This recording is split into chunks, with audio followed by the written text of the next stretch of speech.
এইমাত্র সচিবালয়ে পৌঁছেছেন তারেক রহমান। প্রধানমন্ত্রী হিসেবে শপথ নেওয়ার পর আজ তার প্রথম কার্যদিবস। দুপুর 12:32 তাকে বহনকারী গাড়ি সচিবালয়ে প্রবেশ করে। এর মধ্য দিয়ে আনুষ্ঠানিকভাবে শুরু হয় তার দাপ্তরিক কার্যক্রম। মন্ত্রিপরিষদ বিভাগের দ্বিতীয় তলায় প্রধানমন্ত্রীর নির্ধারিত কক্ষ প্রস্তুত রাখা হয়। প্রশাসনের ঊর্ধ্বতন কর্মকর্তারা সেখানে উপস্থিত ছিলেন। প্রথম দিনকে ঘিরে সচিবালয়ে জোরদার করা হয়েছে নিরাপত্তা ব্যবস্থা।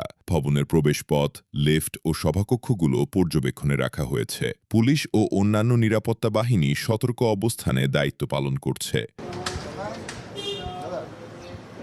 বুধবার বিকেল 3টায় সচিবালয়ের 1 নম্বর ভবনের 3 তলায় মন্ত্রিপরিষদ কক্ষে অনুষ্ঠিত হয় নতুন সরকারের প্রথম বৈঠক। এতে 25 জন মন্ত্রী ও 24 জন প্রতিমন্ত্রী অংশ নেন।